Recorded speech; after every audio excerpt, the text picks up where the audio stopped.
I managed to get a copy of the trading plan developed by an actual prop firm, not the fake ones you see online, a physical prop firm that costs $20,000 to even qualify for the interview. It is a massive 32 pages when it is empty, so it would be much longer once you actually fill it up. I've gone through the contents, and unfortunately it is designed for manual traders, not algorithmic traders. There's sections that talk about the setup, the indicators you use, and when to exit, and calculating the stats for your specific strategy with Excel or in a physical book.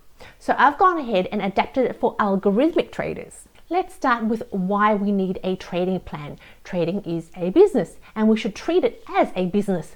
Whether you're trading with $1,000 or a few $1,000,000, you should still treat it in the exact same way.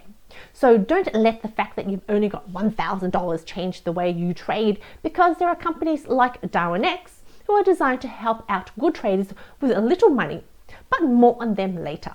I'm assuming here you have a portfolio of at least 10 different robots, or one robot with at least 10 different currencies or settings, because that's what we do as algorithmic traders. We're not limited to one strategy. Once we pick our robot and our settings and we set it up on a VPS, it runs by itself. And from the conversations I've had with other full-time traders, 10 is actually a reasonably low number. It is closer to 30 robots or settings that they run on their live portfolio. The basic premise is that you have a large portfolio of different strategies. Because I also have a diploma in project management, I understand the need for documentation. And when a company wants to give you $1 million to trade their capital, yes, I can see where you would need 30 pages to make them feel comfortable with you. But for your own money, 30 pages is overkill. Let's simplify it down to one page. Let's start with our goals.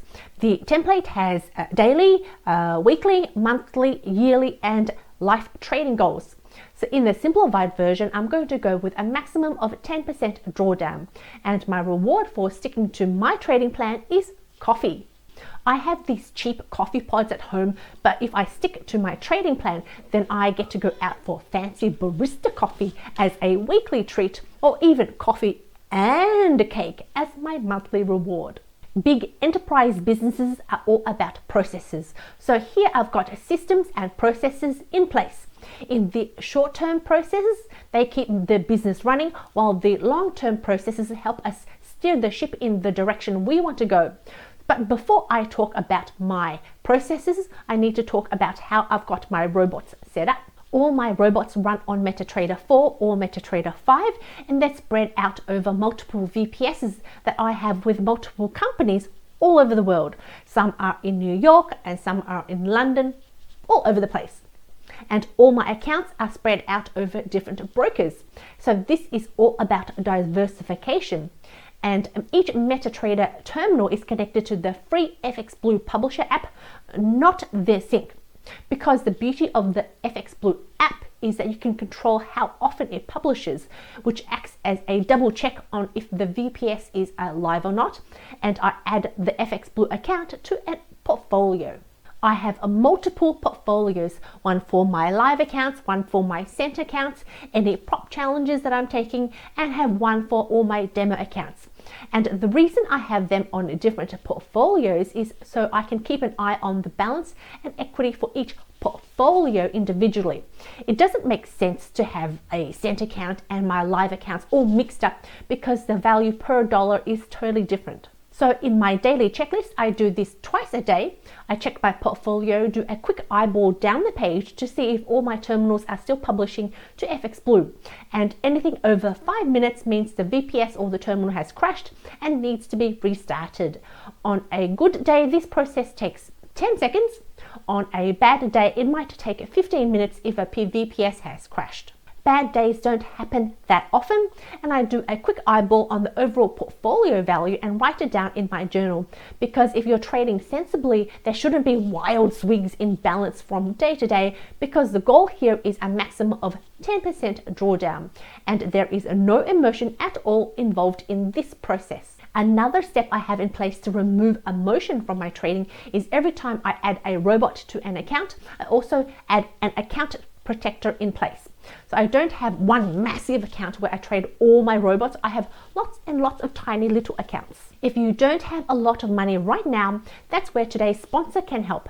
Darwinex is a platform for both traders and investors, where Darwinex Classic is free, but you need $1,000 in a live account to be eligible for allocation, or for a cost of 38 euros a month, you can get access to a 100k simulated account, and you trade this account and you can get funding from Darwinex, and you can trade whatever strategy you want with whatever currencies you want. I've already personally received over 100k in funding with them over the past few months, trading the robots I generate myself using EA Studio, and I've received $300 as my profit split. The best trader on their platform currently has $31 million in investor capital and made over 800,000 euros in profit since 2015. So if you're patient, in it for the long term, but don't have much money, Darwinex is a great addition, and if you use the code Lisa20, you'll get an additional 20 euros off the first month. Back to my tiny live accounts. My rule is that when I place a robot on an account, I must also have an account protector, and I set it up to stop trading after the account has made a certain percentage or lost a certain percentage. So until that happens, I don't touch the account, except if my plan is to increase the risk as the account grows. What I mean is this: if I'm taking an aggressive approach to one of my small accounts, so I need to go in and increase the lot sizes every day. That's the only adjustment I make.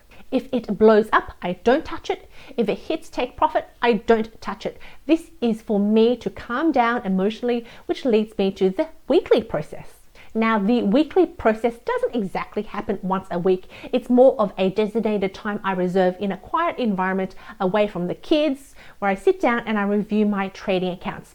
I use the FX Blue widgets for this, and I use the banked floating and profits hourly chart because it lets me see the drawdown relative to the profits and see how the account has progressed over the past few weeks.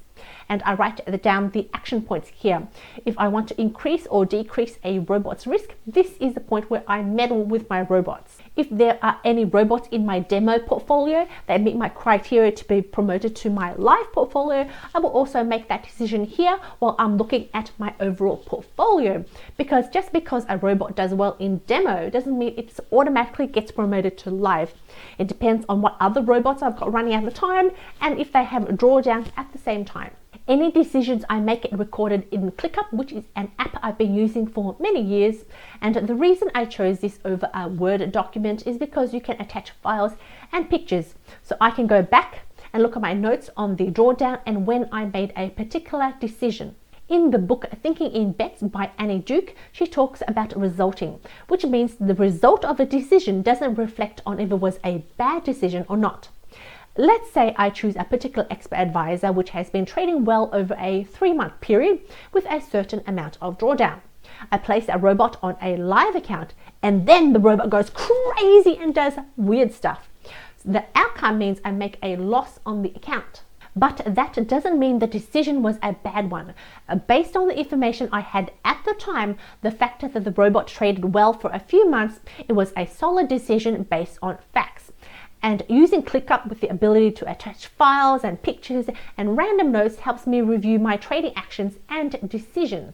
Which leads us to the next process, the monthly review. Here I go through all the comments I make over the past month on account, how many actions I took out of emotion, how many actions I made that had a bad outcome, but the decision was a good one, and how many actions that I made that were a bad decision, but it had a good outcome. And how my decisions and overall portfolio balance reflects against my overall goal of not exceeding 10% maximum drawdown. And then the yearly process involves reviewing my drawdown, my profit, my portfolio build, and planning the goals and possible portfolio build for the next year. So this is a summary of my trading plan. This combined with FX Blue, an account protector, and plus a daily journaling all form part of my trading plan. The links to Darwinex and the €20 discount will be all below. Bye.